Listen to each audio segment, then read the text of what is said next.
교수님 얘기를 들으면서 교수님은 어떻게 하나님을 만나셨을까? 어떤 궁금하네. 갈급함으로 하나님을 찾게 되셨을까? 그게 네. 궁금해지네요. 저는 자라면서 교회 한 번도 가보지 못했습니다. 전혀 교회하고는 연결이 없는 그런 가정 환경에서 자랐어요. 네. 저희 부모님은 1년에 한두 번 정도 절에 가시는, 그래서 굉장히 열심히 있는 불교 신자는 아니셨는데, 저도 그래서 이제 자라면서 부모님을 쫓아서 절에 몇 번 가봤습니다. 그렇게 자랐고, 한 번도 어떤 기회가 주어져 가지고 교회를 가보거나 성경을 읽어보거나 그런 기회가 없었습니다. 네, 네. 사실 제가 성경을 처음 읽고 너무 충격을 받았는데, 저는 노노맹자 이런 것처럼 도덕을 가르쳐주는 책인 줄 알았어요. 그렇죠. 근데 읽어보니까 그렇지가 않더라고요. 그래서 저는 대학교 들어갈 때까지는 한 번도 우리 기독교에 어떤 연관된 것이 없는 그런 삶을 살다가, 고등학교 때까지는 이제 대학 공부 때문에 너무 바빠서 시간이 그런 기회가 없었고. 없었고요. 대학교 1학년 때 이제 그때 비로소 이제 그 고민을 하기 시작했어요. 도대체 이 세상은 어떻게 만들어진 거며, 나는 누구고 내 인생의 목적은 무엇일까?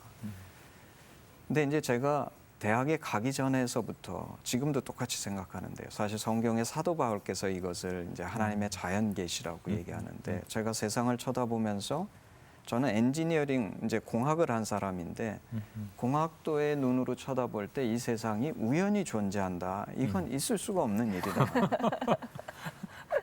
저는 그건 너무 비이성적인 생각이라고 생각합니다. 그거를 믿으려 그러면 이거는 믿음 정도가 아니라 맹신이 있지 않고는 그런 거를 어떻게 믿을 수가 있을까? 이건 불가능한 일이다.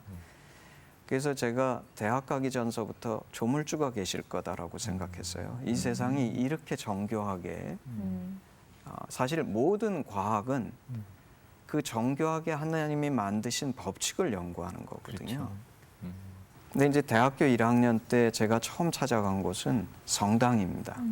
마침 가까운 분 중에 성당에 다니시는 분이 계셔서 내가 신이 계실 거라고 생각하는데 찾고 싶다. 그랬더니 이제 성당에 같이 가자 그래서 성당을 6개월을 다녔습니다. 그 성당에 가니까 교리반이라는 게 있더라고요. 그래서 6개월 동안 교리반 훈련을 받고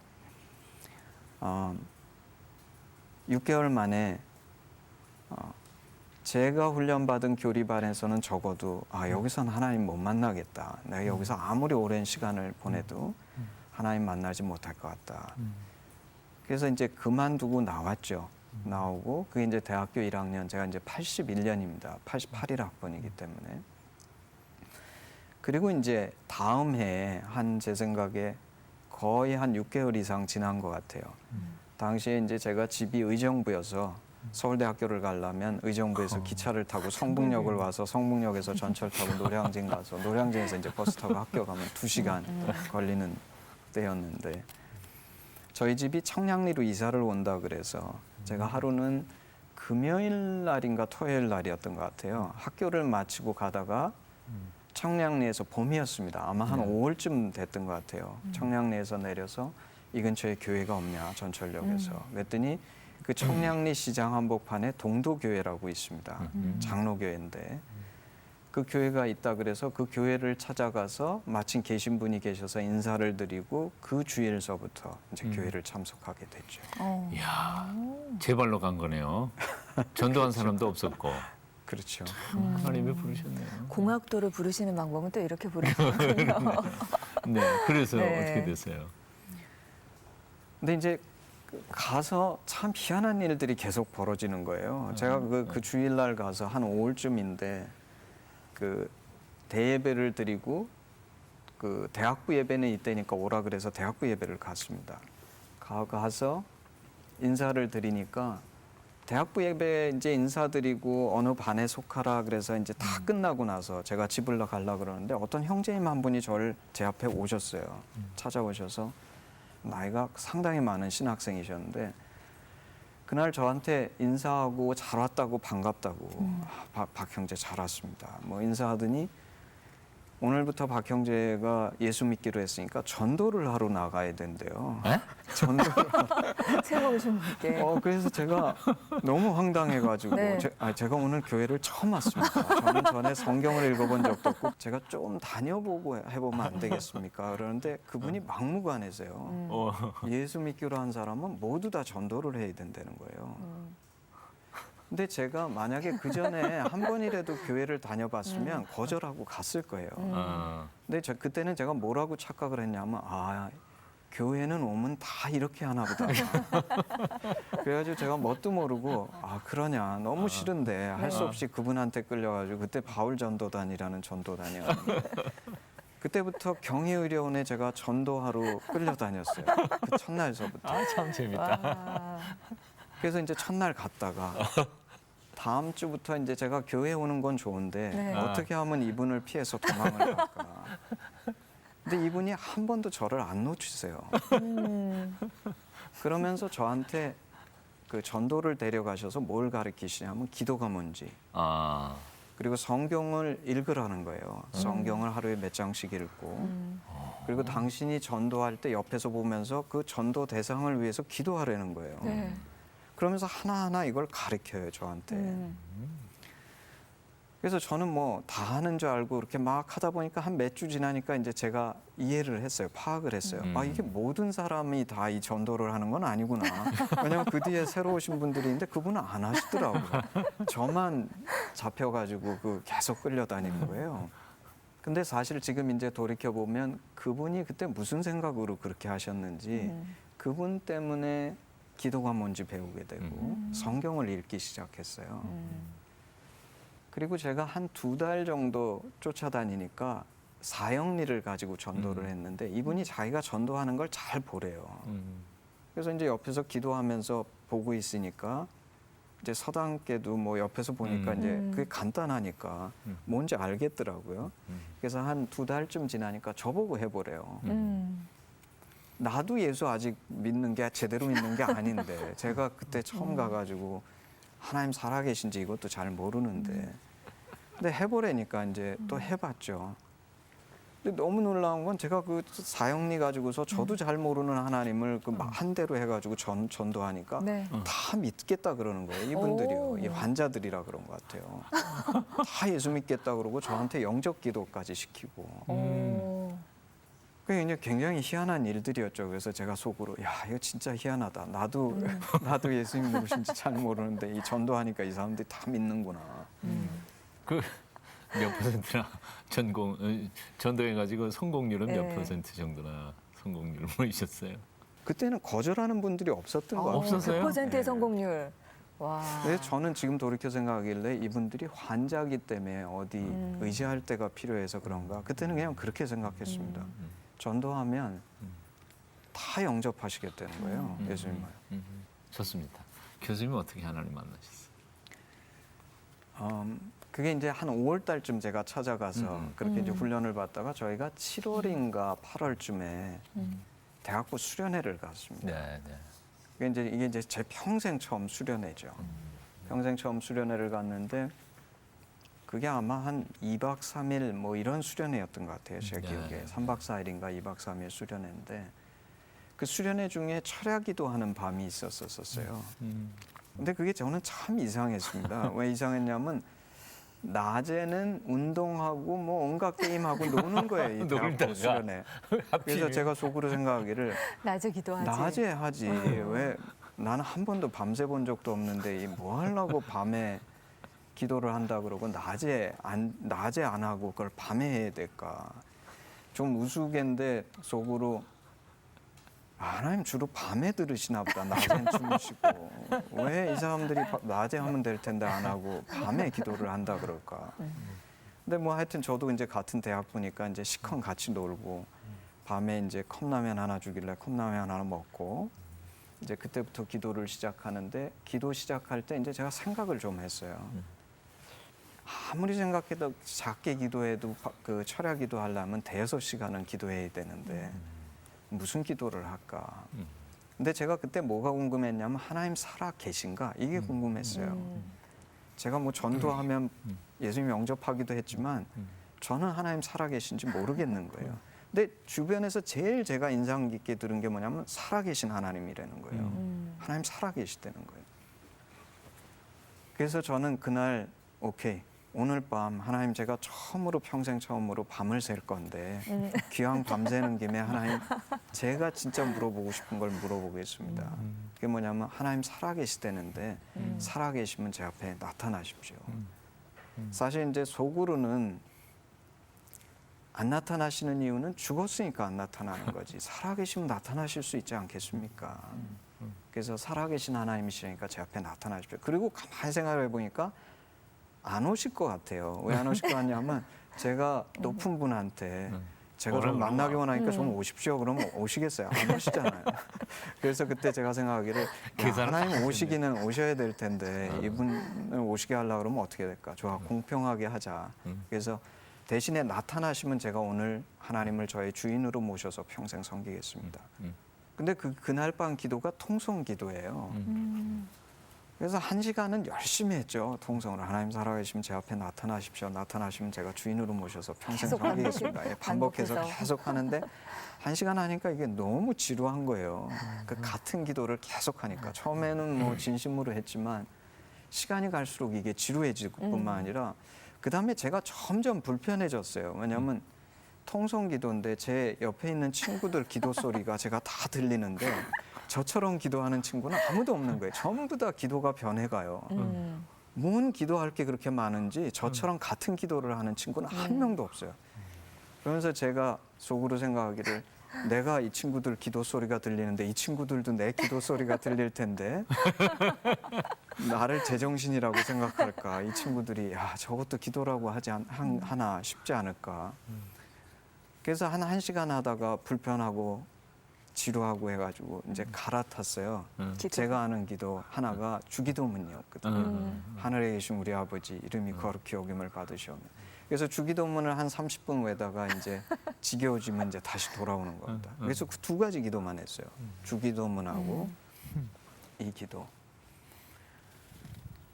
근데 이제 한 새벽 4시 이렇게 되니까요. 그 시간이 그렇게 잘 가더라고요. 제가 너무 흥미진진해졌어요. 왜냐하면 인도하시는 대학부 교사님들이 뭐라 그러시냐면 모든 기도의 응답은 동틀 때 이루어진다는 거예요. 근데 제가 생각해보니까 한 5시면 동이 틀 것 같아요. 한 4시 이렇게 됐는데.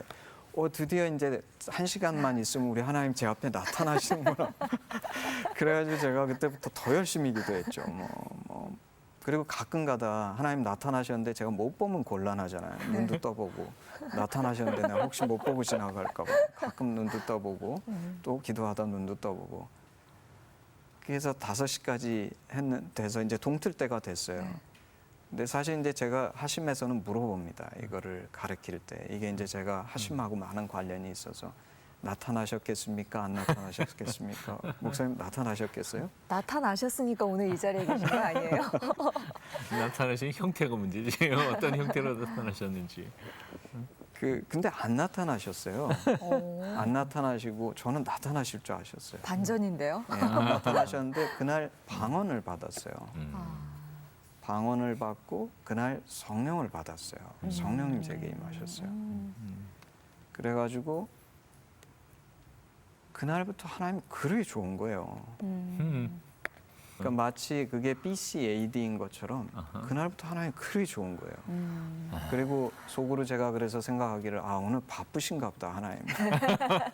여기 오시지는 못하지만 계시되는 걸 분명히 가르쳐주기 위해서 방언을 주시고 하신 걸 보니까 하나님 이렇게 살아계시다는 걸 나한테 보여주시나 보다. 아멘. 그렇군요. 재밌어요. 네. 그 후로는 주님 많이 사랑하시고 신앙생활도 열심히 하셨지만 또 공부도 열심히 하시고요.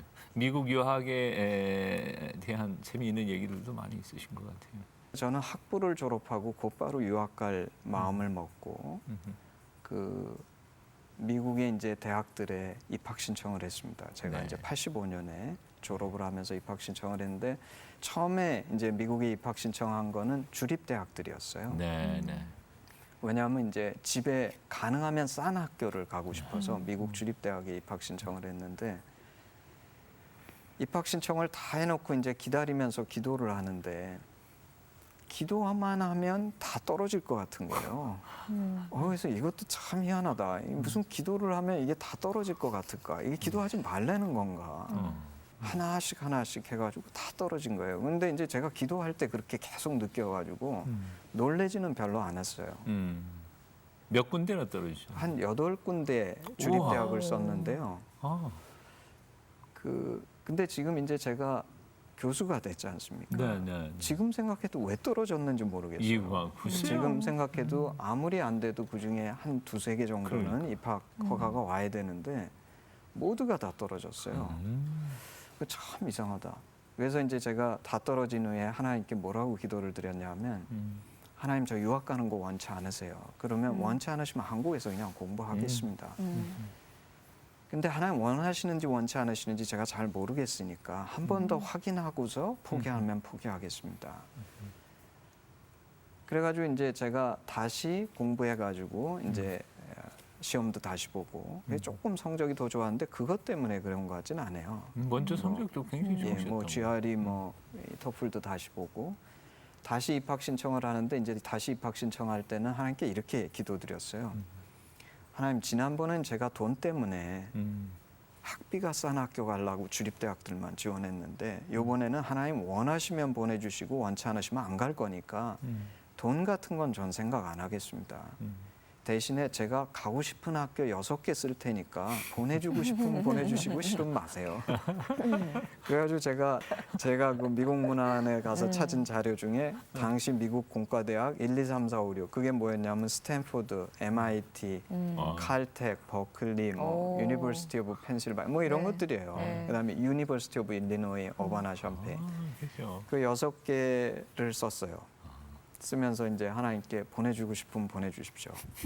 그 당시가 레이건 행정부 시절이어가지고 스탠포드가 5년 연속 미국 대학 랭킹 1위를 할 때예요.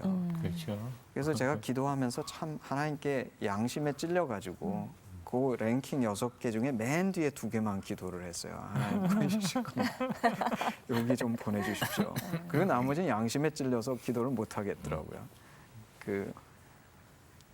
그리고 이제 마지막 기도하고 나서 2개 기도하고 나서 하나님 혹시 생각이 있으면 그 중간에 2개도 좀 생각해 보십시오. 가능하시면 가능하시면. 네.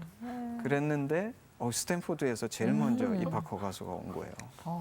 그 입학 신청한 지 한 달 반인가 만에 제일 먼저 입학 허가가 왔고 제가 해보고 싶은 게 반도체였기 때문에 예. 스탠포드가 그게 제일 맞는 학교였습니다. 와, 대박. 야. 그래서 아니 근데 사실은 최고로 좋은 학교인데 또 돈도 제일 비싸잖아요. 예, 그 비싼 그러게요. 사립대학을 어떻게?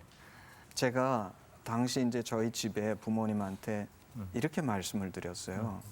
당시 스탠포드에 제가 이제 86년인데요. 1년 학비 생활비가 2만 불이었습니다. 근데 저희 집에서 그 제가 박사과정 하는 동안에 그 돈을 다 대는 건 불가능했고요. 1년은 지원해 주실 수 있다 그러셨어요. 그런 형편이 되셨어요, 당시에. 그래서 제가 부모님한테 1년치 학비와 생활비 2만 불만 받아가겠습니다. 2만 불 받아서 제가 이 2만 불 가지고 학교에 가서 장학금을 받든 뭐를 하든 길을 찾으면 계속 공부를 할 거고 만약에 길을 찾지 못하면 학교를 그만두겠습니다. 그리고 이게 제가 부모님한테 부탁하는 저희가 재정적으로 부담드리는 건 마지막이니까 그랬더니 부모님이 쾌히 그렇게 지원을 해주시겠다 그래서 2만 불을 들고 갔죠. 갔는데 참 감사하게도 제가 이제 첫 6개월 만에 공부하는 중에 저희 재료공학부인데요. 저희 재료과에 학과장님으로 부임하신 교수님을 알게 되고 그 교수님이 같이 당신 밑에서 박사를 해봐라 해가지고 RA 그게 이제 뭐냐면 연구 조교입니다. 연구 조교를 받아서 6개월 만에 연구 조교를 받게 되면 학비하고 생활비를 다 대주세요. 그래서 이제 재정 문제가 해결이 됐죠. 그렇구나. 대단합니다. 네. 근데 유학 생활 하시면서 공부 그렇게 하시면 신앙생활 하시기도 좀 더 어려움이 있으셨을 텐데 3년 동안 제자 훈련하면서 한 번도 빠지질 않으셨대요. 김동용 목사님하고. 네. 예, 예. 어떤 점이 그렇게 좋으셨어요? 그 시간이. 그 제가 목사님을 만난 거는 89년입니다. 제가 네. 박사과정 3년 차 때요. 네.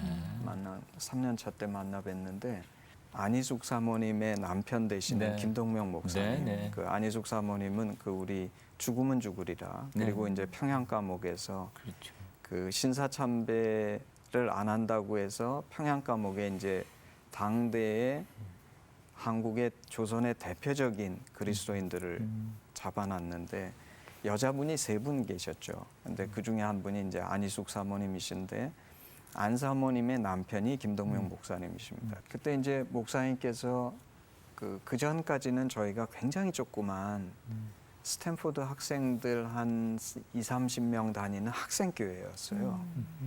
그 교회 목사님이 부임하시고 목사님한테 이제 제자 훈련을 받게 되는데 목사님한테 그 제자 훈련을 듣는데 사실 제가 그 82년도 그 철야기도 할 때 성령을 받았지만 그리고 하나님이 너무 좋아지는 그런 변화가 있었지만 말씀에 기초하지 않았기 때문에 업앤다운이 굉장히 심하더라고요. 말씀에 기초하지 그렇죠. 않고 굉장히 이렇게 체험만 있는 신앙. 근데 이제 목사님을 만나서 제자 훈련을 받는데 느낌이 꼭 어떠냐면 하늘의 문이 열리고 보물이 떨어지는데 야 이건 놓치면 큰일이다. 저는 이제 지금 돌이켜 생각해 보면 저희 안에 성령님이 계신데 그래서 성령님 때문에 저희가 사실은 하나님이 누구신지 본질적으로 아는 알미 있는데 사실 그게 잘 정리가 안 돼 있죠. 안 돼 있는데 그때 들으면서 제가 아 이건 진짜 진리다. 근데 이제 그게 제 느낌에는 제 안에 계신 성령님이 이게 이제 참 진리다 이렇게 보여주셨던 것 같아요. 그래서 그게 너무 은혜가 돼가지고 제 느낌에는 눈도 깜빡 안 하고 제가 들었던 것 같아요. 스탠포드에서 사실 훌륭한 선생님들 많이 만나 뵀거든요. 뭐 노벨상 수상자도 그렇죠. 있었고. 근데 제 평생에 제가 제일 열심히 들은 강의는 김동명 목사님. 네가 초청하지도 않은 김동명 목사를 보내서 내가 너에게 하나님의 심정이 뭔지 네가 원하는 껍데기가 아니라 나의 중심이 뭔지 너한테 가르쳐줬다. 향내나는 제사로 네 삶을 받고 싶다. 그러시는 것 같아요. 하나님의 심정을 알아서 그 하나님이 진심으로 사랑해서 그분을 섬길 줄 아는